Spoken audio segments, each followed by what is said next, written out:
আচ্ছা, আমরা ক্লাসটা আজকে শুরু করি। তো আজকে হচ্ছে আমাদের ক্লাস নাম্বার কত? 2। ঠিক আছে? তো 2 নাম্বার ক্লাসে আপনারা আপনাদের প্রথম দিন যে নামে আপনার ফোল্ডারটা খুলছেন ওইটার ভিতরে যাবেন, গিয়ে আরেকটা খুলবেন, সেটার নাম দিবেন ক্লাস 2। ঠিক আছে? মোট কথা হচ্ছে আমরা প্রতিদিনের কাজগুলো আলাদা আলাদা ফোল্ডারে করব। হ্যাঁ, সোমবারে ক্লাসে হয় না, প্র্যাকটিস হয়েছে আর কি। মানে নতুন কিছু দেখানো হয়নি। আচ্ছা, তো ক্লাস 2, ঠিক আছে? 2 এর ভিতরে যে আমাদের এখন কি খুলতে হবে, একটা HTML ফাইল খুলতে হবে। ঠিক আছে? যেহেতু আমরা শুরুটা করছি কি দিয়ে, HTML দিয়ে। তো HTML ফাইল খোলার জন্য আমরা কি করতে পারি,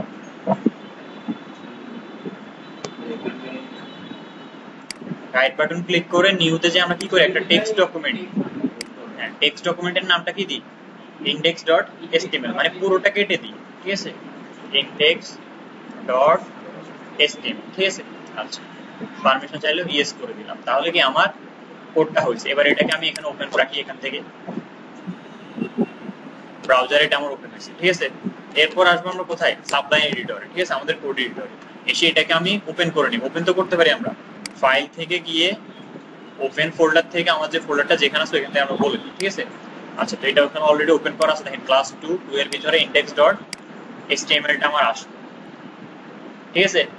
আচ্ছা, তো গত ক্লাসে আমরা এটার স্ট্রাকচারটা শিখছিলাম, বেসিক স্ট্রাকচারটা। ঠিক আছে? স্ট্রাকচারটা কি, প্রথমে কি লিখতে হয় আমাদেরকে, একটা গেটার দেন, তাই না? এরপর কি দিতে হয়, ডক টাইপের আগে আমাদেরকে আশ্চর্যবোধক চিহ্ন দিতে হবে। ঠিক আছে? এরপর আমরা লিখি কি, ডক টাইপ HTML। এরপর এটা শেষ। এটা দিচ্ছি কেন, কারণ হচ্ছে এটা HTML5 এটা বোঝানোর জন্য। এরপর কি এটা শুরু করি আমরা, HTML। ঠিক আছে? তো এই ট্যাগটা শুরু করলাম, আবার এটা শেষও আমাকে করতে হবে। ঠিক আছে? আচ্ছা, তো এটার মাঝখানে এবার এখানে কি থাকবে, প্রথমে হেড। ঠিক আছে? হেড, এই কারণে বলছি এটা প্র্যাকটিস করবেন আপনারা, প্রয়োজনে খাতায় লিখবেন। ঠিক আছে? হেড। আচ্ছা, হেডের ভিতরে কি থাকবে, টাইটেল থাকবে। ঠিক আছে? তাহলে টাইটেল ট্যাগ শুরু করলাম, আবার একসাথে শেষও করে নিই। ঠিক আছে? আচ্ছা, এরপর টাইটেল ট্যাগের ভিতরে ধরুন আমি কি রাখতে চাই, আমি আপাতত ক্লাস 02 রাখলাম। ঠিক আছে? এটা সেভ করে আমি এখানে রিলোড করি, তাহলে দেখেন এটা চেঞ্জ হয়ে গেছে। আচ্ছা, এরপর হেড থেকে বের হয়ে আমাকে কি শুরু করতে হবে, বডি, কারণ আমার এই অংশের কাজ শেষ। এবার আমি যা করব এখানে করব, তাহলে এটা হচ্ছে আমার কি পার্ট, বডি পার্ট। আমাকে বডির ভিতরে করতে হবে, তাহলে আমি বডি ট্যাগটা শুরু করি, সাথে সাথে কি করে দিতে হবে আমাকে, বডি ট্যাগটা শেষও করতে হবে। ঠিক আছে? আচ্ছা, তো এতটুকু কমপ্লিট। আমরা এখানে যদি কিছু লিখি, যেমন ধরেন হ্যালো, দেখেন এটা আউটপুট হিসেবে হ্যালো লেখাটা চলে আসছে। ঠিক আছে? তো নর্মালি যখন আমরা এখানে কিছু লিখি, বডির ভিতরে যখন আমরা কিছু লিখি, ওইটা কিন্তু আউটপুট হিসেবে আসে। তবে আমরা এরকম মানে কোনো ট্যাগ ছাড়া কোনো কিছু লিখবো না বডির ভিতরে। ঠিক আছে? বডির ভিতরে লেখার জন্য আমাদের HTML বিভিন্ন ট্যাগ আছে, আমরা সেগুলো ব্যবহার করব। তো আমরা যদি দেখি, আচ্ছা এটা গেল আমাদের HTML5 বা HTML এর পূর্ণরূপটা কি, HTML এর পূর্ণরূপ কি, হাইপার টেক্সট মার্কআপ ল্যাঙ্গুয়েজ। ঠিক আছে? এটা আমাদেরকে জানতে হবে, হাইপার টেক্সট মার্কআপ ল্যাঙ্গুয়েজ। আর আরেকটা জিনিস আমরা বলছিলাম, HTML হচ্ছে কি, ট্যাগ বেস মার্কআপ ল্যাঙ্গুয়েজ। মানে ট্যাগ বেস বলতে এখানে কি বুঝাচ্ছে, মানে সে যে কিছু বলার জন্য, যে কোনো কিছু বলার জন্য তার কিসের সাহায্য লাগবে, ট্যাগের সাহায্য লাগবে। ঠিক আছে? যেমন এখানে দেখেন সে কিন্তু হ্যালো লেখাটা বলে দিছে নরমালি, কিন্তু এরকম বলবে না সে। ঠিক আছে? এটা এখানে আপাতত শো করছে, তবে এটা কিন্তু রাইট ওয়ে না। কারণ শুধুমাত্র একটা ওয়ার্ডের কারণে এটা শো করছে। আমি একটা ওয়ার্ড, একটা ওয়েবসাইটে একটা ওয়ার্ড থাকে না, হাজার হাজার ওয়ার্ড থাকে। ঠিক আছে? তার মানে কি এখানে আমরা এরকম খালি ভাবে কিছু লিখতে পারবো না, আমাদের কিসের সাহায্য নিতে হবে, ট্যাগের সাহায্য নিতে হবে। ঠিক আছে? এই কারণে সেটা হচ্ছে কি ট্যাগ বেস মার্কআপ ল্যাঙ্গুয়েজ, মানে যাই লিখবো আমাদের কি করতে হবে, ট্যাগ লিখতে হবে। আচ্ছা, এরপর হচ্ছে HTML ডিক্লারেশনের ভিতরে আপাতত আমরা লিখলাম। ঠিক আছে? এখন পুরোটাই এখানে যতটুকু আছে আমরা ততটুকুতে আপাতত না যাই, আমরা এগুলাতে একটু যখন আমরা দেখবো একটু বিস্তারিত তখন এগুলাতে আমরা আলোচনা করবো। আপাতত আমরা এভাবে লিখে স্ট্রাকচারটা মুখস্থ করব। ঠিক আছে? আচ্ছা, এরপর হচ্ছে হেডিং ট্যাগ। তো আমাদের এখান থেকে ট্যাগের যাত্রা শুরু। আমাদের HTML এর মধ্যে হেডিং ট্যাগ আছে 6টা। ঠিক আছে? হেডিং বলতে আমরা বুঝতেছি কি, যে কোনো জিনিসের হেডলাইন। ঠিক আছে? যেমন এখানে দেখেন ওয়েব ডিজাইন ইউজিং ল্যাঙ্গুয়েজ। ঠিক আছে? তো এটা একটা কি হেডিং, যেমন এখানে শুধু ওয়েব ডিজাইনটা একটা হেডিং। ঠিক আছে? নরমাল টেক্সট থেকে হেডিং গুলো একটু কি হয়, বড় হয়। তো এই হেডিং লেখার জন্য HTML এর কাছে ডিফল্ট ভাবে কয়টা ট্যাগ আছে, 6টা। ঠিক আছে, তো এই ট্যাগ গুলোর নাম হচ্ছে H1, মানে সব থেকে বড়টার নাম হচ্ছে H1। তো সাথে সাথে এগুলো আমরা শেষ করব। ঠিক আছে, S তে হচ্ছে হেডিং 1। ঠিক আছে, এভাবে। তো দেখেন এটাতে যদি আমি হেডিং 1 এ এটা লিখি, দিস ইজ হেডিং 1। ঠিক আছে, এরপর আমি সেভ করলাম। এখন এখানে যদি আমি রিলোড করি, দেখেন এটা অনেক বড় হয়ে আসছে। ঠিক আছে, দিস ইজ হেডিং 1টা কি একটু বড় হয়ে আসছে। এরপর যদি আমি সেম আরেকটা ট্যাগ হচ্ছে কি হেডিং 2, আরেকটু ছোট প্রয়োজন, তখন আমি কি ইউজ করবো, হেডিং 2 মানে S2। ঠিক আছে, S2 হচ্ছে কি হেডিং 2। তো ট্যাগ শুরু সাথে সাথে শেষ, এটা করতে হবে, কিন্তু আপনাকে শুরু সাথে শেষ একসাথে করতে হবে, এরপর মাঝখানে আসি লিখবে। তো এটার নাম দিলাম ধরুন আমি দিস ইজ হেডিং 2। এখন দেখেন তাহলে কি উপরেরটা থেকে প্রথমটা থেকেও কিন্তু এটা কি আরেকটু ছোট। এরপর যদি ধরেন আমার আরেকটা ট্যাগ আছে H3, মানে আরেকটু ছোট প্রয়োজন। ঠিক আছে, তাহলে S3, তো এটাকে আমি শেষ করে নিই। এরপর এটার মাঝে আমরা লিখতেছি কি দিস ইজ হেডিং 3। তাহলে দেখেন এখন এটা আরেকটু ছোট হয়ে আসছে। ঠিক আছে, এটা বড় করি স্ক্রিনটা, তাহলে আপনাদের বুঝতে সুবিধা হবে। ঠিক আছে, আচ্ছা এরপর হচ্ছে ধরেন আমি আরেকটা ট্যাগ, কারণ এরকম আমার কয়টা ট্যাগ আছে, 6টা। ঠিক আছে, তার মানে H1 থেকে হেডিং ট্যাগ হচ্ছে H1 থেকে কত H6 পর্যন্ত 6টা। এটা আমরা নরমালি বুঝি, তো এগুলো আমি একটু লিখে ফেলি, তাহলে দেখবেন আপনারা। This is heading 4,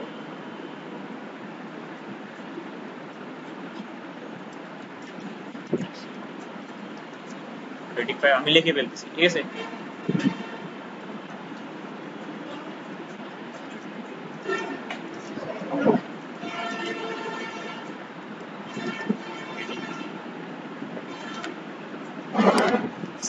ঠিক আছে, এখন দেখেন তাহলে হেডিং 1 H1 ট্যাগটা কি অনেক বড়, H2 ট্যাগটা তার থেকে একটু ছোট, S3 ট্যাগটা আরেকটু ছোট, S4 আরেকটু ছোট, এবং S5 আর X6 কি একদম ছোট।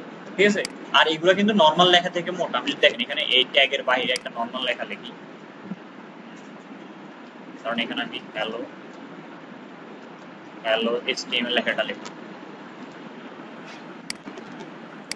তাহলে দেখেন এটার গঠন, এটা কিন্তু অনেক চিকন লেখা। ঠিক আছে, কিন্তু এগুলো একটু বোল্ড হয়ে আছে, কারণ এগুলো হেডিং। ঠিক আছে, এটার গঠন এবং এটার গঠন ভিন্ন। আচ্ছা, তো এগুলো গেল আমাদের হেডিং ট্যাগ 1 থেকে 6। ঠিক আছে, যে কোনো হেডলাইন লেখার জন্য আমরা এই ট্যাগগুলো ব্যবহার করব। এরপর যদি আমরা দেখি, দেখেন এখানে কি বলছে, browser automatically add some white space margin before after a heading. ঠিক আছে, একটা মধ্যে বলেছে, মানে যখন আমরা হেডিং ইউজ করব, হেডিং যখন ইউজ করতেছি তখন ব্রাউজারটা আমরা যে মোজিলা ফায়ারফক্স বলেন, গুগল ক্রোম বলেন, এগুলো কিন্তু কি ব্রাউজার। আমরা ওয়েবসাইটটা যেখানে ভিজিট করি সেটা হচ্ছে কি ব্রাউজার। তো এই ব্রাউজারে যখন আমরা হেডিংটা ইউজ করবো, সে ডিফল্ট ভাবে নিচ থেকে প্রতিটা ট্যাগের মধ্যে মার্জিন প্যাডিং, মানে কিছু হোয়াইট স্পেস, কিছু জায়গা সে নিয়ে নিবে। যেমন দেখেন সে কিন্তু এটা বরাবর ডিরেক্টলি এই দেখেন ইংলিশে জায়গা নিয়ে নিচ্ছে, তার এখানে জায়গা ছিল না, সে কিন্তু এখানে নিতে পারতো, নেয় সে নিচের দিকে নিয়ে আসছে, বুঝেছে? বা নিচে যখন লেখছে একদম এটা যখন এখানে শেষ, এখান থেকে শুরু করতে পারতো না, করা নেই, সে কিন্তু কিছু স্পেস নিয়ে নিছে। কিন্তু যদি এই লেখাটা আমি দেখাই, খেয়াল করেন, ধরেন এখানে আমি কিছু লেখা লিখি, আচ্ছা এখানে আমি কিছু লেখা লিখি, কারণ এখানে আমি 100টা লেখা লিখি। ঠিক আছে, আচ্ছা এগুলা খেয়াল করেন, এগুলার ক্ষেত্রে কিন্তু কি সে আর এখানে কোনো জায়গায় নেয় নাই। ঠিক আছে, সে নিচে নিচে একদম জায়গা শেষ করে নিয়ে গেছে। হেডিং এর ক্ষেত্রে সে কিছু হোয়াইট স্পেস নিবে। ঠিক আছে, এটাই কথা বলছে আর কি। আচ্ছা এরপর আমাদের কাছে যেটা আছে সেটা হচ্ছে আমাদের প্যারাগ্রাফ ট্যাগ। আমি যদি হেডিং ট্যাগটা অফ করি, আচ্ছা আমাদের কাছে আছে কি HTML প্যারাগ্রাফ ট্যাগ। ঠিক আছে, তো এই paragraph tag always start on a new line and browser automatically add some white space a margin before after paragraph. ঠিক আছে, মানে এটা হচ্ছে কি প্যারাগ্রাফ তো বুঝি আমরা। ঠিক আছে, প্যারাগ্রাফ মানে হচ্ছে অনেকগুলো কন্টেন্ট যখন থাকে, লেখা যখন বেশি থাকে, যেমন এটা কিন্তু একটা প্যারাগ্রাফ ট্যাগের আন্ডার, এখানে অনেক লেখা প্যারাগ্রাফ। তো এই লেখাগুলো লেখার জন্য আমরা প্যারাগ্রাফ ট্যাগটা ইউজ করব। আর প্যারাগ্রাফ ট্যাগের নাম হচ্ছে কি পি, মানে প্যারাগ্রাফের ফিটা নিয়ে নিছে। ঠিক আছে, ওখানে যেরকম হেডিং এর এস নিয়ে নিছে, সেম একই রকম পি ট্যাগ শুরু করতে হবে, আবার কি করতে হবে, শেষ করতে হবে। আর এখানে আরেকটা কথা বলে দিছে, যখন আমরা প্যারাগ্রাফ ট্যাগ শুরু করব, সে কিন্তু একটা নিউ লাইন, মানে নতুন একটা লাইন নেবে। প্রতিটা প্যারাগ্রাফ ট্যাগটা কি করবে, নতুন একটা লাইন নেবে। যেমন ধরেন আমি এখানে পি ট্যাগটা শুরু করি, ঠিক আছে, আবার শেষ করে নিলাম। ঠিক আছে, তাহলে এখানে যদি আমি কিছু লেখা নিই, ধরুন আমি এখানে 10টা ওয়ার্ড নিলাম। ঠিক আছে, এখন খেয়াল করুন 10টা ওয়ার্ড যখন নিলাম, 10টা ওয়ার্ড আমার আর্টস। ঠিক আছে, তো তার জায়গা এখানে খালি আছে। এখন আমি আরেকটা যখন ফ্রি ট্যাগ নেওয়ার কথা, তখন আরেকটা ফ্রি ট্যাগ নিলাম। এখন তার শুরু করার কথা কি এখান দিয়ে নয় ব্রাউজারে, কিন্তু সে কি করবে, নতুন একটা লাইন নিবে, কারণ এটা আমরা ফ্রি ট্যাগ নিছি, এই কারণে সে কি করবে, নতুন আরেকটা লাইনে চলে আসছে। বুঝেছে, এটাও ওই হেডিং এর মতো কিছু মার্জিন বা প্যাডিং নিয়ে নেয় 4%। আচ্ছা, তো এতটুকু বোঝাচ্ছে হেডিং ট্যাগ এবং প্যারাগ্রাফ ট্যাগ, এটা একটু প্র্যাকটিস করেন আপনারা এখন। আচ্ছা, তাহলে এখন খেয়াল করেন আমরা একটু ট্রিক্স দেখাই, ছোট্ট একটা ট্রিক্স। এই জিনিসটা খেয়াল করেন, আমি এটা কেটে নিয়ে আপাতত। সেটা হচ্ছে, এটা মুখস্থ হয়েছে না আপনাদের, তবে মাথায় রাখবেন আপনাকে স্ট্রাকচারটা মুখস্থ রাখতে হবে। আমি কিন্তু এতক্ষণ পর্যন্ত আপনাকে কোনো শর্টকাট দেখাই নাই, কিন্তু আপনাদের প্রত্যেকের ইয়াতে ডিভাইসের মধ্যে ইমেট ইনস্টল করা আছে। ঠিক আছে, ইমেট মানে কোড এডিটর গুলা অনেক অ্যাডভান্স কোড। আমরা যেহেতু এটা কোডিং করতেছি, এগুলো সবগুলো আমাদের এ টু জেড সবগুলো লিখতে হয় না। ঠিক আছে, সে কিন্তু সাজেস্ট করে। নর্মালি আমরা যখন কোনো ট্যাগ লিখি, সে কিন্তু ট্যাগগুলোর নামগুলা সাজেস্ট করে যেন বানান আপনার ভুল না হয়। ঠিক আছে, তো ইমেজটা ডাউনলোড করার জন্য আপনাদেরকে কি করতে হয়, যদি আপনার ডিভাইস হয় ঠিক আছে নতুন, তখন আপনি পারফরম্যান্সে যাবেন, যাওয়ার পর এখানে দেখবেন যে কন্ট্রোল প্যাকেজ একটা অপশন থাকে। ঠিক আছে, দেখেন এটা আমার এটার মধ্যে কন্ট্রোল প্যাকেজ না, ডিরেক্টলি প্যাকেজ সেটিং। তো আমি এখান থেকে দেখি আগে। আচ্ছা, থাকার কথা।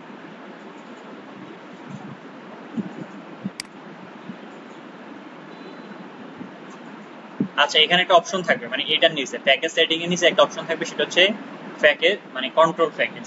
ঠিক আছে, হ্যাঁ, আপনি ওইখানে ক্লিক করলে, যখন এখানে ক্লিক করবেন তখন দেখবেন এখানে নিচে কিছুক্ষণ লোড হবে। লোড হওয়ার পর আপনার সামনে একটা ট্যাব ওপেন হবে এখানে। ঠিক আছে, ওইখানে ইনস্টল প্যাকেজে যাবেন, যাওয়ার পর আপনাকে ইমেট লিখে সার্চ করে ইমেটটা ডাউনলোড করতে হবে। এটা আপনি কিভাবে সাবলাইন টেস্টে ইমেট ডাউনলোড করেন ওটা ইউটিউব থেকে দেখে নিতে পারেন। ঠিক আছে, যদি সমস্যা পড়ে, অথবা আমাকে মেসেজ দিলে আমি দেখাই দিব। ঠিক আছে, আচ্ছা, তো ইমেট, হ্যাঁ, এখন আমার এখানে শো করতেছে না। আচ্ছা, আমি আপনাদের এখান থেকে দেখাই দিব। ঠিক আছে, কারণ আমার এখানে অলরেডি এগুলো ডাউনলোড আছে। বুঝেছে, এই দেখেন এই ইমেট অপশনটা আমার এখানে অলরেডি ডাউনলোডেড, এই কারণে এটা শো করতেছে। তো ইমেটের সুবিধা হচ্ছে কি, আমি পুরো HTML স্ট্রাকচারটা কেটে দিলাম। এখন এ টু জেড আমাকে লিখতে হচ্ছে না। আমি HTML5 লেখার জন্য আমি শুধু এক্সক্লেমেশন মার্ক দিব। ঠিক আছে, শুধুমাত্র আশ্চর্যবোধক চিহ্নটা দিব। এখন দেখেন পুরো স্ট্রাকচারটা আমাকে এখানে দিয়ে দিচ্ছে। ঠিক আছে, এরপর আমি ট্যাব প্রেস করব, তাহলে আমার পুরো স্ট্রাকচারটা এখানে চলে আসছে। তাহলে এক্ষেত্রে আমার ভুল হচ্ছে না। আর এখানে আমার যেগুলো রাখার কথা এগুলো আমি এখানে রেখে দিব। ঠিক আছে, যে কাজগুলো করবো এগুলো বডিতে করব। ঠিক আছে, এই স্ট্রাকচারে, তাহলে আমাদের আর কোনো সমস্যা হবে না। বুঝেছে, তো এখানে ল্যাঙ্গুয়েজের এটা তো আমরা বলছি। এরপর দেখেন মেটা ক্যারেক্টার এড, তো এটা কেন ব্যবহার হয় আমরা যদি একটু দেখি। আচ্ছা, আপনাদের প্রথম আজকে শুধু একটা কাজ, ছোট্ট একটা পাড়ের কাজ, এগুলো প্র্যাকটিসের পাশাপাশি, সেটা হচ্ছে মেটা ক্যারেক্টার কেন ব্যবহার করা হয়। ঠিক আছে, এটা কিন্তু মেটা ক্যারেক্টার। ঠিক আছে, হ্যাঁ, এটার নাম দেখেন মেটা ক্যারেক্টার। তো এটা কেন ব্যবহার করা হয় আপনাকে এটা জানতে হবে। তারপর হচ্ছে এটা কেন ব্যবহার করা হয়।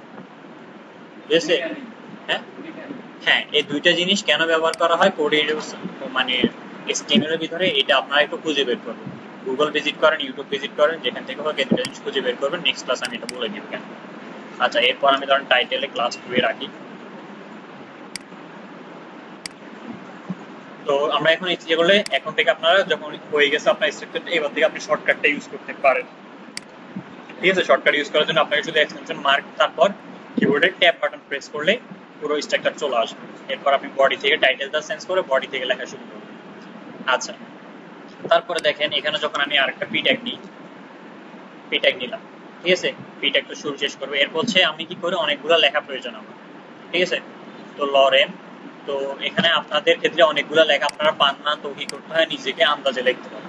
তো এটার জন্য কোড এডিটর সে নিজস্ব কিছু মানে ইমেলটা নিজস্ব কিছু টেক্সট দিয়ে রাখছে, যেন এগুলো আপনি প্র্যাকটিস করতে পারেন। তো এটার জন্য আপনি কি করবেন, লরেম লিখবেন।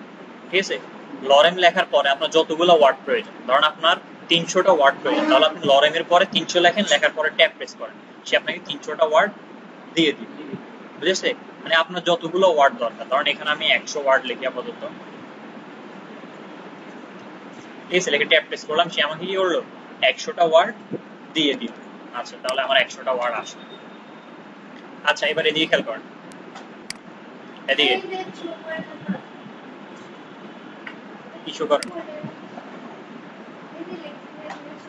আচ্ছা ওগুলাতে আমি আসতেছি পরে, এদিকে প্র্যাকটিস পরে করে না, এদিকে খেয়াল করো। আচ্ছা এরপর হচ্ছে ধরুন আমি এত পর্যন্ত যেগুলো লিখলাম কিছু লেখা এখানে শো করালাম, আমার এই লেখাগুলোর মধ্যে কি করা দরকার, কিছু ফরম্যাটিং করা দরকার। এদিকে খেয়াল করেন, প্র্যাকটিস পরে করি। কিছু ফরম্যাটিং প্রয়োজন না আমাদের? যেমন আমরা ওয়ার্ডের মধ্যে কিছু লিখলে ওটাই কি করি, বোল্ড করি, ইটালিক করি, তারপর হচ্ছে কালার সেন্স করি, বিভিন্ন জিনিস আমাদের প্রয়োজন। হ্যাঁ, তো আমরা এটাও এখানে করতে পারবো। দেখেন HTML ফরম্যাটিং এর জন্য আমাদের কিছু ট্যাগ আছে। একটা হচ্ছে বোল্ড ট্যাগ, এটা হচ্ছে কি লেখাগুলো কি করে, বোল্ড করে। দেখেন আমরা যদি একটি ইউজ করি, ধরেন আমার এতটুকু অংশ বোল্ড প্রয়োজন, ঠিক আছে, এই এতটুকু অংশকে আমি কন্ট্রোল এক্স দিয়ে কাট করে নিলাম, ঠিক আছে। এরপর আমি বোল্ড ট্যাগ মানে বি ট্যাগটা শুরু করলাম, বি হচ্ছে কি বোল্ড ট্যাগ শুরু আবার শেষ। এরপর যে অংশটুকু আমি কাট করছি এটাকে আবার কন্ট্রোল বি দিয়ে এখানে পেস্ট করে দিলাম, ঠিক আছে। এখন যদি আমি এখানে আসি তাহলে দেখেন এই অংশটুকু সে কি করে নিছে, বোল্ড করে নিছে, বুঝেছে। তার মানে আমি বি ট্যাগ ইউজ করলে কি হচ্ছে, এটা বোল্ড হচ্ছে। সেম একই কাজ আমি এখান থেকে করি। দেখেন এই অংশটুকুকে আমি কন্ট্রোল এক্স দিয়ে কাট করে নিলাম, এরপর এখন বোল্ড নামে একটা ট্যাগ লিখবো, সেটা হচ্ছে স্ট্রং, স্ট্রং ট্যাগ লিখলাম, ঠিক আছে। এবং এটার ভিতরে আছে আমি এখানে এই যে লেখা ছিল এটাকে পেস্ট করে দিলাম। তাহলে দেখো এখন সেম কাজ করছে, স্ট্রং ট্যাগটাও কি করছে এখানে বোল্ড করছে, আবার বি ট্যাগটাও কি করছে বোল্ড করছে, ঠিক আছে। তো দুইটা জিনিসই আমাকে কি করছে, বোল্ড করছে। এখন কথা হচ্ছে যেহেতু দুইটা জিনিসের কাজই সেম, তাহলে আমি কোনটা ব্যবহার করব, একটা প্রশ্ন জাগে না, ঠিক আছে। তো এটার জন্য আমরা একটা জিনিস বলছিলাম এখানে, দেখেন আমাদের কোডগুলো কি হতে হবে, সার্চ ইঞ্জিন অপটিমাইজেশন বা ওয়েব অ্যানালিটিক্স, ঠিক আছে। মানে আমাদের যে কোডগুলো করতে সেগুলো যেন সার্চ ইঞ্জিন অপটিমাইজেশন মানে র্যাঙ্ক করার জন্য, কারণ যারই ওয়েবসাইট তৈরি করো না কেন তার ওয়েবসাইট যেন র্যাঙ্ক করে সেটা চাবে। তার মানে আমাকে এসইও, সার্চ ইঞ্জিন অপটিমাইজেশনটা হচ্ছে কি এসইও ফ্রেন্ডলি ট্যাগ আমাকে অবশ্যই ইউজ করতে হবে। তো বোল্ডটা হচ্ছে অনেক আগের ট্যাগ, মানে যখন HTML শুরুর দিকে ছিল তখন ট্যাগ, কিন্তু বর্তমান সময়ে এসে HTML 5 ভার্সনে স্ট্রং ট্যাগটাকে তারা পরিচিত করাইছে, এবং স্ট্রং ট্যাগটা হচ্ছে এসইও ফ্রেন্ডলি, ঠিক আছে। মানে সে সার্চ ইঞ্জিন অপটিমাইজেশনের সাথে তার খুব ভালো সম্পর্ক। এই কারণে যখন আমরা এই স্ট্রং ট্যাগটা ব্যবহার করব, সে তাকে খুব সহজে র্যাঙ্ক করাতে সাহায্য করবে, ঠিক আছে। তার মানে আমাদের বোল্ড প্রয়োজন হলে আমরা পি ট্যাগের থেকেও বেশি ব্যবহার করবো কোন ট্যাগ, স্ট্রং ট্যাগ, ঠিক আছে। মোট কথা আমরা পি ট্যাগ ব্যবহার না করে আমরা কি করব, স্ট্রং ট্যাগ ব্যবহার করব, ঠিক আছে। এটা হচ্ছে আমার লেখা কি করার জন্য, বোল্ড করার জন্য, ক্লিয়ার। এরপর ধরেন আপনার প্রয়োজন কি করা, ইটালিক করা। ইটালিকের জন্য কি দিয়েছে তারা, আই ট্যাগ। এখন দেখেন আমি সেম এখানে যদি আই ট্যাগ ইউজ করি, এ পর্যন্ত দেখেন আমি এটাকে কাট করে নিয়ে এখানে আই ট্যাগ নিব, তাহলে আই ট্যাগ শুরু করলাম, আবার আই ট্যাগ, হ্যাঁ হ্যাঁ, ঠিক আছে, শেষ করে এটার ভিতরে কন্ট্রোল বি দিয়ে পেস্ট করে দিলাম, ঠিক আছে। তাহলে এখন দেখেন আমার এই পার্টটুকু কি হয়ে গেছে, ইটালিক হয়ে গেছে, ঠিক আছে। তাহলে আমি সহজে ইটালিক করতে পারতেছি। সেম একই জিনিস এখানেও খেয়াল করেন, ইটালিকের পর আবার ইএম ট্যাগও দিছে তারা। এখন যদি সেম আমি ইএম ট্যাগটাও ইউজ করি, ধরেন এই পার্টের পরে এই শব্দটা থেকে আমি ইএম ট্যাগটা ইউজ করি, ইএম ট্যাগটা ইউজ করি, ঠিক আছে। তাহলে ইএম এর ভিতরে আমি অংশ পার্টটুকু রাখলাম। এখন দেখেন এখানে রিলোড করলাম, তাহলে দেখেন ইএম ট্যাগটাও কি করছে এখানে, ইটালিকে করছে, ঠিক আছে। তো সেম একই জিনিস আমার আই ট্যাগটা কিন্তু ওই বি ট্যাগের মতো, সে এসইও ফ্রেন্ডলি না, কিন্তু ইএম ট্যাগটা আমার কি ফ্রেন্ডলি, এসইও ফ্রেন্ডলি। তার মানে আমাকে এখানে কি ইটালিক করার জন্য কি ট্যাগ ব্যবহার করতে হবে, ইএম, ঠিক আছে, আই ট্যাগ না, বুঝেছে। মাথায় রাখবেন, যদি আপনি ভুলে যান তাহলে আই ট্যাগটা ইউজ করতে পারেন, অথবা আপনি ধরেন যদি ভুলে গেছেন টোটালি, আপনাকে মানে ইটালিক করার জন্য কোন ট্যাগ আপনি ব্যবহার করবেন, ঠিক আছে। তাহলে আপনি এখানে ডিরেক্টলি সার্চ করেন যে HTML ইটালিক ট্যাগ, ঠিক আছে। গুগলে এরকম সার্চ করেন, দেখেন গুগল শুরুতে বলে দিয়েছে ইএম অর আই ট্যাগ, ঠিক আছে। আপনাকে সে বলে দিচ্ছে আপনি কোনটা ইউজ করতে চান, অথবা এখানে আসলে আপনি W3 স্কুলে যদি আসেন একদম এক্সাম্পল সহকারে, ঠিক আছে, দেখেন সবগুলো ট্যাগের নাম বলে দিচ্ছে। তাহলে আপনি গুগল সার্চ করে যদি ভুলেও যান তাহলে গুগল সার্চ করে নিতে হবে, ঠিক আছে। তো মোট কথা জিনিসটা কনসেপ্টটা এটাই, আপনাকে এগুলো মুখস্থ করে শুধু স্ট্রাকচার বা এগুলো রাখতে হবে, কিন্তু প্রতিটা ট্যাগের সবকিছু মুখস্থ করা সম্ভব না, ঠিক আছে। এটা আপনাকে প্র্যাকটিসের মাধ্যমে মনে রাখতে হবে, আর যদি আপনাকে শুধু কনসেপ্টটা মাথায় রাখতে হবে যে এটা দ্বারা এটা হয়, যদি তাও ভুলে যান তাহলে আপনার কাছে গুগল আছে, আপনার আগের কোডগুলো আছে, কিন্তু আপনাকে প্র্যাকটিস রাখতে হবে। প্র্যাকটিস রাখতে রাখতে দেখবেন এমনিতে মনে পড়বে, এই কারণে শুরুর দিকে অতিরিক্ত বেশি বেশি প্র্যাকটিস করতে হবে। আচ্ছা এরপর হচ্ছে মার্ক ট্যাগ, ঠিক আছে। আমরা যে মার্ক ট্যাগটা দেখি, তো খেয়াল করেন আমি মার্ক ট্যাগটা নিই, ধরেন আমি এই থেকে বা এখান থেকে এ পর্যন্ত ওকে মার্ক ট্যাগের আন্ডারে, ঠিক আছে। তাহলে এটাকে কন্ট্রোল এক্স দিয়ে আমি এখানে শুরু করি, মার্ক ট্যাগ, মার্ক ট্যাগ শুরু আবার শেষ, আমাদের কিন্তু প্রতিটা ট্যাগ শুরু এবং কি আছে শেষ আছে। তো এটাকে আমি নিলাম। এরপর যদি এখানে আসি, দেখেন মার্ক ট্যাগ কি করছে, তাহলে লেখাটাকে হাইলাইট করছে, মার্ক করে দিছে। ওই আমরা একটা হাইলাইট মার্কার দিয়ে হাইলাইট করি না, ওই সেম ওইরকম। এটা কিন্তু লেখার ব্যাকগ্রাউন্ড কালার না। আবার আপনারা ভাবেন না যে এটা হচ্ছে কি লেখার ব্যাকগ্রাউন্ড কালার, এটা কিন্তু লেখার ব্যাকগ্রাউন্ড কালার না, এটা শুধু কি করছে সে হাইলাইট করছে, মার্ক করে দিছে, ঠিক আছে এটা। এরপর যদি আমরা, এটার কিন্তু আর কোনো এসইও ফ্রেন্ডলি নাই, এটা এসইও ফ্রেন্ডলি ট্যাগ, ঠিক আছে। এক্ষেত্রে এটার একটাই ট্যাগ, এটা নিয়ে সমস্যা। আচ্ছা, এরপর হচ্ছে স্মল, কারণ এটা হচ্ছে লেখার নর্মাল সাইজ, ঠিক আছে। তো নর্মাল সাইজটাকে আপনি ছোট করতে চাইতেছেন, যেমন আমি ধরেন এইটা, এই অংশটুকুকে একটু ছোট করে দেখাতে চাইতেছি, ঠিক আছে।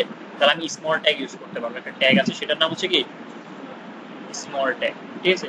তো এটার ভিতরে আমি পেস্ট করলাম, করে এখানে দেখেন, তাহলে এটা জিনিসটা খেয়াল করেন, অনেক কি ছোট হয়ে গেছে না, এগুলোর তুলনায় কিন্তু এটা কি হয়ে গেছে, ছোট হয়ে গেছে, ঠিক আছে, স্মল ট্যাগ।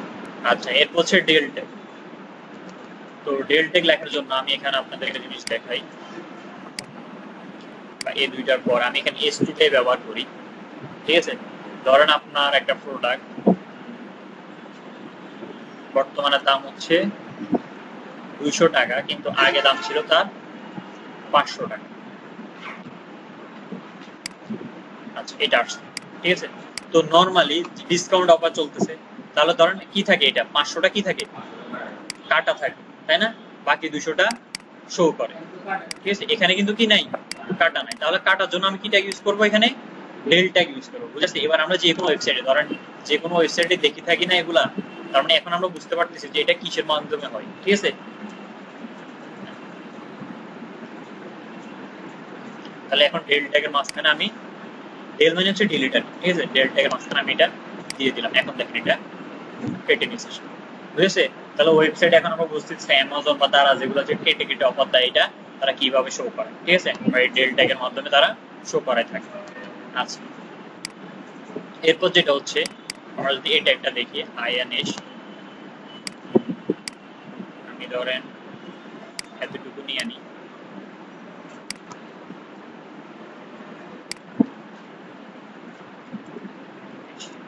এই ট্যাগটা তেমন ব্যবহার হয় না, আইএনএস যে ট্যাগটা, এই ট্যাগটা তেমন ব্যবহার হয় না বললে চলে, যেটা আমি আইএনএস এর ভিতর রাখি।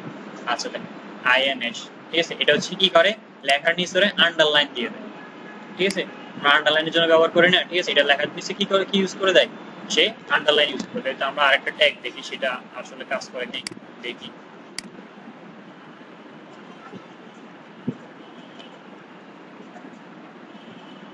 এটা শুধু আমি একটু এক্সপেরিমেন্ট করতেছি, ঠিক আছে। যদি আপনার মনে প্রশ্ন জাগে, এরকম এক্সপেরিমেন্ট করবেন। দেখেন এটা একটাও কি আন্ডারলাইন করছে, মানে ইউ, আমি ইউ আন্ডারলাইন, তো ইউর প্রথম অক্ষর নিয়ে একটু টেস্ট করে দেখলাম যে এটা কি কাজ করে কিনা। দেখেন ইউটা একটা কাজ করছে, ঠিক আছে। তবে ইউটা একটা আমরা ইউজ করবো না, আমি লিস্টও রাখিনি, কারণ ইউটা একটা এসইও ফ্রেন্ডলি না। এসইও ফ্রেন্ডলিটা কি আইএন এস, ঠিক আছে। যে ট্যাগটা আমরা আন্ডারলাইনের জন্য কি করব, আইএনএস ট্যাগটা ব্যবহার করব, কারণ এটা হচ্ছে কি এসইও ফ্রেন্ড, ঠিক আছে। তো আমরা এখানে বুঝছি কি, আমরা বি ট্যাগটা ব্যবহার করব না, বি ট্যাগের পরিবর্তে আমরা কোন ট্যাগটা ব্যবহার করব, স্ট্রং ট্যাগ ব্যবহার করব বোল্ড করার জন্য। এরপর ইটালিক করার জন্য আই ট্যাগটা ব্যবহার করব না, কি করব, ইএম করব, ঠিক আছে। তারপর হচ্ছে আন্ডারলাইন করার জন্য আমরা কি ইউ ট্যাগটা ব্যবহারের পরিবর্তে কি ট্যাগ ব্যবহার করব, আইএনএস ট্যাগটা ব্যবহার করব, বুঝেছে। আচ্ছা, এরপরে এখানে সুপারস্ক্রিপ্ট এবং সাবস্ক্রিপ্ট আছে, এটা কিন্তু আমরা ওয়ার্ডের মধ্যেও করছিলাম, সুপারস্ক্রিপ্ট এবং সাবস্ক্রিপ্ট, ঠিক আছে। সুপারস্ক্রিপ্ট মানে হচ্ছে কোনো সংখ্যার উপরে কোনো কিছু নিয়ে যাওয়া, আর সাবস্ক্রিপ্ট হচ্ছে কোনো সংখ্যার নিচে কিছু নিয়ে আসা, ঠিক আছে। তো এটার জন্য আমি এখানে আবার সেম, ধরেন এবার S3 দিয়ে আমি a প্লাস b এর সূত্র, a square plus b square লিখব, ঠিক আছে। তাহলে আমি a2 প্লাস b2, ঠিক আছে, লেখাটা লিখলাম a2 প্লাস b2। এখন কি এরকম হবে, টুটা কোথায় স্কয়ার আকারে উপরে যাইতে হবে, ঠিক আছে। তাহলে উপরে যাওয়ার জন্য এখানে আমাকে যে ট্যাগটা ব্যবহার করতে হবে, টুটাকে আমার এটা নিয়ে, এটাকে আমার সুপারস্ক্রিপ্টের ভিতর নিতে হবে, এসইউ, ঠিক আছে।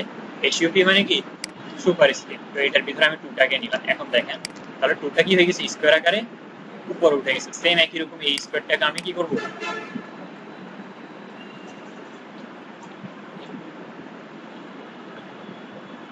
এটাকে আমাকে সুপারস্ক্রিপ্ট ট্যাগের ভিতরে নিতে হবে। তাহলে এসইউপি, এটার ভিতরে আমাকে কি করতে হবে, টুটাকে রাখতে হবে, ঠিক আছে, শুধু যেটা প্রয়োজন এটা। তাহলে দেখেন a square plus b square হয়ে গেছে না, ক্ষেত্রে ঠিক আছে? তাহলে এইভাবে আমরা এটাও শো করাতে পারতেছি, ঠিক আছে, সুপারস্ক্রিপ্ট। এরপর ধরেন যদি আপনার ফানির ফর্মুলা প্রয়োজন হয়, ফানির ফর্মুলাটা কি H2O না, H2O, ঠিক আছে? তো 2টা কোথায় থাকে ফানির ফর্মুলাতে? 2টা কোথায় থাকে? নিচে থাকে না, ঠিক আছে? তাহলে 2টাকে নিচে ইউজ করার জন্য আমাকে ইউজ করতে হবে সাবস্ক্রিপ্ট ট্যাগটা ইউজ করতে হবে। তাহলে খেয়াল করেন, আমি শুধু 2টাকে কাটবো, কেটে এখানে দিতে হবে SUB, ঠিক আছে? উপর ওটার জন্য হচ্ছে SUP, আর উপর নিচে নামানোর জন্য কি SUB, ঠিক আছে? তো এটার ভিতরে আমি এটা দিয়ে দিচ্ছি,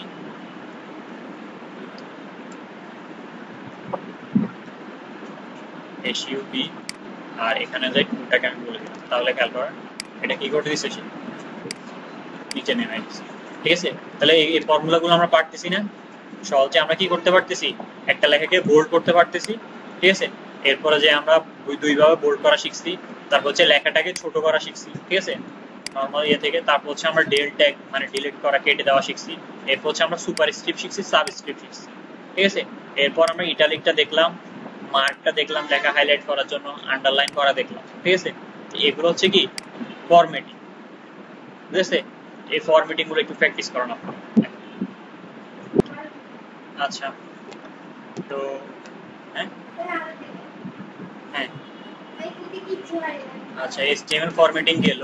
এরপর আমাদের যেটা শিখতে হবে সেটা হচ্ছে কমেন্ট, ঠিক আছে? তো কমেন্ট হচ্ছে এমন একটা জিনিস যেটা আপনার কোড এডিটরে দেখা যাবে, তবে আউটপুট হিসেবে তার কিছু আসবে না, বুঝেছে? কমেন্ট হচ্ছে এমন একটা জিনিস, হ্যাঁ, মানে এখানে শো করবে না, আউটপুট হিসেবে কিছুই আসবে না, এখানে আসবে, এখানে থাকবে। এখন কথা হচ্ছে যেহেতু আমার আউটপুটে শো করে না, কিন্তু তাহলে এটার ব্যবহার কেন? এটার ব্যবহার হচ্ছে আপনি যখন একটা জিনিস ডিজাইন করতেছেন, ঠিক আছে, তো আপনার এই কোডগুলো অন্য ডেভেলপার তো দেখবে, তাহলে তার বোঝার প্রয়োজন আছে, ঠিক আছে? বা আপনি একজন আরেকজনের কোড দেখার জন্য, বা আপনার কোড আপনি পরবর্তী সময়ে দেখলে আপনার বোঝা লাগবে না, ঠিক আছে? তো ওই বোঝাটার জন্য আপনি এখানে কমেন্টটা ব্যবহার করতে পারেন, ঠিক আছে? কমেন্ট হচ্ছে আপনি যে কোনো জিনিস লিখতে পারবেন। তো HTML এ কমেন্ট শুরু করার জন্য আপনাকে প্রথমে এটা দিতে হবে, ঠিক আছে? এটাতে দিতে হবে, এরপর এক্সক্লেমেশন মার্ক দিবেন, এরপর 2টা হাইফেন, বুঝেছে? হ্যাঁ, দেখেন যখন 2টা হাইফেন দিলাম তখন এই পুরোটা মানে এই সবগুলা ডিসেবল হয়ে গেছে, মানে এই সবগুলা কি আছে, কমেন্ট আছে। এরপর কমেন্টটা শেষ করার জন্য আপনাকে আবার 2টা হাইফেন স্ল্যাশটা দিতে হবে, বুঝেছে? এবার এর মাঝখানে আপনি যা লেখেন, ঠিক আছে? ধরুন আমি এখানে বললাম ক্লাস 02, ঠিক আছে? এখন দেখেন এটা কিন্তু আর এখানে শো হচ্ছে না, বুঝেছে? তো এটা হচ্ছে এটা, যেমন আপনি এগুলো শিখতেছেন, ঠিক আছে? তো এখানে আপনি কমেন্ট শুরু করতে পারেন যে এটা, তারপর হচ্ছে এক্সক্লেমেশন মার্ক, 2টা হাইফেন, এখানে আপনি বলে দিতে পারেন কি যে এগুলা হচ্ছে হেডিং ট্যাগ, ঠিক আছে? আচ্ছা, তো এটা শেষ এতটুকু। তাহলে আপনি পরবর্তী সময় যখন কোডটা দেখতে আসবেন তখন আপনার যে এরকম বুঝতে সুবিধা হবে, ঠিক আছে? হ্যাঁ, আপনি এটা বলে রাখলেন, এখন পরবর্তী সময় প্রথম অবস্থায় আপনি ভুলে যাবেন, পরবর্তী সময় আপনি যখন এটা ওপেন করবেন তখন আপনি বুঝে গেছেন যে এগুলো হচ্ছে কি ট্যাগ, হেডিং ট্যাগ, ঠিক আছে? আর এখানে আপনার কোনো আউটপুটে কোনো সমস্যা হচ্ছে না।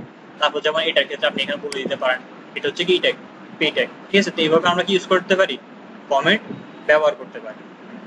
তো কমেন্টের ক্ষেত্রে আপনি ধরেন আপনাকে এখন হচ্ছে আমি এক লাইনের কমেন্ট দেখালাম, এখন যদি আপনার মাল্টি লাইন কমেন্ট প্রয়োজন হয়, ধরেন এখানে হচ্ছে লরেমের 100 ওয়ার্ড আছে, ঠিক আছে? এই ধরনের সবগুলো ওয়ার্ডকে আপনাকে কি করতে হবে, কমেন্ট করে রাখতে হবে। তাহলে এই ক্ষেত্রে কি করবেন, সেম একই কাজ আপনি প্রথম থেকে শুরু করেন, ঠিক আছে?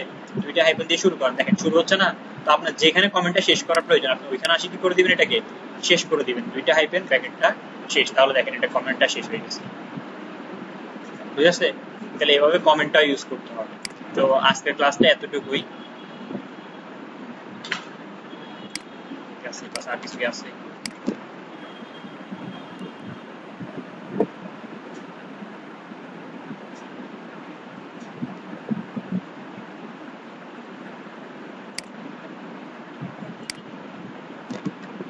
আচ্ছা, আজকের ক্লাসটা এতটুকুই, ঠিক আছে? এতটুকুই থাকুক, আপনার ভিডিওটা দেখবেন, এই ভিডিওটা গুগল ড্রাইভে দেওয়া হবে আপনাদেরকে, ঠিক আছে? এটা কিন্তু আর সরাসরি ইউটিউব লিংক দেওয়া হবে না। তো এটা দেখবেন এবং প্র্যাকটিস চালিয়ে যাবেন, হ্যাঁ? না, এটা গুগল ড্রাইভে দেওয়া হবে এগুলো, ঠিক আছে? তো এই জিনিসটা আপনাকে প্র্যাকটিস চালিয়ে যেতে হবে, প্র্যাকটিস না চালিয়ে গেলে আপনি ভুলে যাবেন, ঠিক আছে?